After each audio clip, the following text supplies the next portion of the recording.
De retour toujours en direct dans 18h15 pour le Face à la Rédac à présent, un Face à la Rédac média, puisque ce soir nous recevons Éric de Grandmaison, bonsoir. Bonsoir. C'est le directeur départemental de Ouest France, et Alexandre Chassignon, bonsoir. Bonsoir. Vous êtes journaliste à France Bleu Maine. On commence cette revue de l'actualité de la semaine par le débat de la primaire à droite. Oui, qu'on a pu voir tous, enfin ou en tout cas vous étiez plus de 5,5 millions de Français devant votre poste de télévision ce jeudi soir pour ce débat, 6 candidats aux primaires à droite.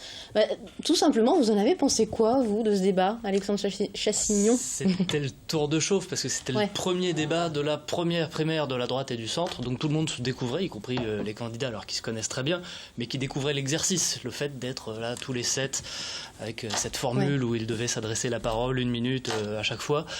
Donc ça n'a pas vraiment cogné, ils se sont jaugés, ils se sont parfois un peu taquinés, il y avait quand même des réponses parfois entre les uns et les autres. Ça leur a surtout permis de poser les choses, de présenter leur programme, parce qu'effectivement, ils ont fait de nombreux meetings jusqu'ici, mais il n'y avait pas 5-6 millions de spectateurs et donc de potentiels électeurs. C'est quand même le but, c'est de séduire des gens. Ça a permis donc de voir que sur énormément de choses, ils sont quand même proches. Parfois quelques divergences pour Nathalie Kosciusko-Morizet ou Jean-Frédéric Poisson. Ça a permis aussi, là aussi c'est inédit, de poser les choses pour les électeurs de gauche qui seraient tentés d'aller voter à cette primaire de la droite. C'est une possibilité. Voilà, c'est une possibilité dont on parle beaucoup ces dernières semaines, parce qu'en fonction de la taille et de la largeur du corps électoral, forcément il peut faire facilement pencher la balance pour un sens, pour un candidat ou l'autre au second tour. Et là, les électeurs plutôt de gauche, on peut s'apercevoir que les 7 candidats à la primaire de la droite et du centre sont bien de droite, parce qu'ils ont tapé sur les syndicats et pour beaucoup, les thèmes abordés et la manière dont ils abordent les thèmes, effectivement, ce sont bien des candidats de droite. Peut-être que ça a pu refroidir certains électeurs plus marqués à gauche. Éric de Grandmaison, le Sartois de l'étape, François Fillon, lui, s'en est sorti comment, selon vous? Il était égal à lui-même. C'est-à-dire C'est-à-dire que pendant que se déroulait ce débat, vous aviez sur une autre chaîne une émission politique où on analysait presque en direct ce qui se passait sur ce plateau de la primaire de la droite et du centre. Et en fait, il est resté réservé. Il connaît, il maîtrise très bien son sujet, mais il est resté relativement réservé. Et les premiers journalistes politiques disent qu'il s'est moins valorisé, mis en avant que Juppé notamment. C'est toujours un peu, c'est étonnant parce que c'est toujours un petit peu ce reproche qu'on peut entendre de François Fillon, alors qu'il le sait très bien et qu'il faut qu'il apprenne dans un milieu très médiatisé ou un peu showbiz. Il faut que François Fillon apprenne à se défendre. Donc ça n'a pas été forcément le plus médiatique du débat. Voilà. Et pour autant, ça va vraiment le desservir, à votre avis, Alexandre? Il est derrière dans les sondages. Alors, sondage dont on ignore ce qu'il va. Pour l'instant, Juppé est très bon, mais on ne sait pas ce qui peut se passer. La taille du corps électoral, donc c'est difficile de sonder quand on ne sait pas qui va voter. Mais quand même, unanimement de toutes les études qui ont été faites, il est derrière. Donc il était quand même dans la position de quelqu'un qui aurait pu gagner des points, qui aurait pu effectivement se distinguer, se faire remarquer. Il ne l'a pas fait, c'est vraiment une occasion ratée pour lui. Et le meilleur dans ce débat, c'était qui ?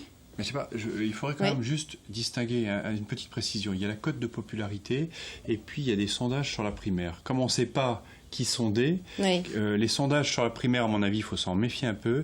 Il faut plus regarder ce sur la cote de popularité. Voilà. À mon avis, Juppé a bien tiré son épingle du jeu. Nathalie Kosciusko-Morizet aussi a été très offensive. Elle sort du lot. Je trouve quand même qu'elle ne se laisse pas marcher sur les pieds. Et elle manie de plus en plus la sphère médiatique. Elle s'en sert plutôt bien. Oui, et le sentiment aussi que Nicolas Sarkozy était plus énervé quand c'était François Fillon ou Alain Juppé qui parlait. D'accord. On passe à un autre sujet politique. Mais toujours politique. Mais toujours en Sarthe. Mais politique, mais en Sarthe. Mais en Sarthe, cette fois-ci, voilà le déplacement d'Emmanuel Macron. Oui, absolument. Il était en Sarthe cette semaine, après Strasbourg et avant Montpellier, avec son mouvement qui n'est pas un parti politique, et il l'a répété et répété plusieurs fois. Son mouvement En Marche, il a été accueilli par Jean-Claude Boulard, qui dit officiellement ne pas le soutenir. On verra ce que vous en pensez. Mais d'abord, sur la forme, Alexandre Chassignon, l'ancien ministre de l'économie du gouvernement Hollande, ne s'est pas déclaré en campagne, mais son mouvement s'appelle En Marche. En Marche, pourquoi concrètement ? On le saura en décembre ou janvier, c'est ce qu'il a dit aujourd'hui dans une interview à Bloomberg. Et il a dit donc quand il allait se déclarer ou ne pas se déclarer. Déjà, à la primaire de gauche, c'est un déjà progrès, pour commencer. Voilà, donc effectivement, on ne sait pas pour l'instant pourquoi il était là. Ça, il l'a expliqué pour continuer son diagnostic en plusieurs étapes. Mais effectivement, c'est un objet politique pas encore totalement déterminé. C'est un peu un électron libre. Très médiatique également. On le voit sur les images, c'était impressionnant le nombre de journalistes qui gravitaient autour de lui. Oui, c'était une meute. Ouais. Oui, clairement, pour l'avoir vécu, c'était un petit peu compliqué même de faire son travail dans ces 50 conditions. journalistes, dont beaucoup de caméras, parce qu'il faut être prêt pour faire des images. Avec effectivement, le but c'était de prendre ces images certainement du contact d'Emmanuel Macron avec la population, quelle discussion il pouvait y avoir avec les morceaux, notamment dans le tramway, où c'était compliqué. Et globalement, on a l'impression quand même que c'était une journée... Alors vous avez suivi également le meeting, Éric de Grandmaison, le soir. On avait l'impression quand même que cette journée était extrêmement bien orchestrée et on avait l'impression d'un candidat en campagne, même s'il s'en défend. Il a un état-major qui est très bon sur les nouvelles technologies de l'information, avec une conférence de presse, mais il y a un embargo qui bien sûr n'a été respecté. Un embargo, pour les téléspectateurs qui ne le savent pas, c'est l'idée que tout le monde doit sortir l'information en gros au même moment et qu'il ne faut pas la sortir... On dit rien avant telle heure. Voilà, avant telle heure, c'est ça. Donc les confrères parisiens évidemment n'ont rien respecté, mais de toute façon, allez voir travailler, je suis désolé de dire que parfois je me pose quand même des questions sur, je dirais, un petit peu de distance et de discrétion par rapport au sujet. Après, effectivement, il manie très bien le système de mail, puisque les invités ont été contactés par mail avant, ont reçu des réponses après. Je pense que les fichiers ont été communiqués par la CCI du Mans, puisqu'on a vu pas mal de chefs d'entreprise et de décideurs qui étaient invités et qui ne savaient pas par quelle... Raison pour laquelle il y avait plus de 1000 personnes quand même. C'était énorme pour un meeting. Des gens qui ne savaient pas comment ils se retrouvaient là, mais qui sont venus par intérêt. Donc ils sont très bons en médiatisation. Donc ça, ils maîtrisent très bien. Et ça, c'est quand même un point fort aujourd'hui, c'est que je pense qu'Emmanuel Macron tire bien son épingle du jeu de ce côté-là. Il y a un suspense, enfin voilà. En fait, on est dans du teasing. Mais pour autant, il n'y a pas de proposition. On était vraiment sur de la présentation de bilan, d'état des lieux de la France, avec une boîte au final vide qui était proposée, Alexandre. Alors, oui et non. Faire un diagnostic, c'est déjà dire beaucoup de choses. Emmanuel Macron parle de choix. Pour pouvoir faire un choix, il faut être dans la position, il faut avoir des possibilités, des ouvertures, ce que finalement tout le monde n'a pas. Déjà, dire un choix, c'est aller plus dans le libéralisme que dans la social-démocratie, dans le but, historiquement, est plutôt de permettre aux gens de faire un choix par l'éducation. La France du choix, c'est ce qu'il a dit à plusieurs reprises dans son discours. Voilà, donc ça sur le fond. Alors sur la forme, effectivement, il y a de la curiosité. Beaucoup de gens qui étaient là disaient « Ah, je soutiens pas, mais ça m'intéresse ».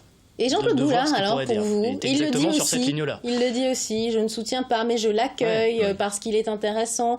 Vous pensez que dans le fond, il le soutient ou pas? Ça sera très vite, ça dépendra effectivement du paysage politique à gauche.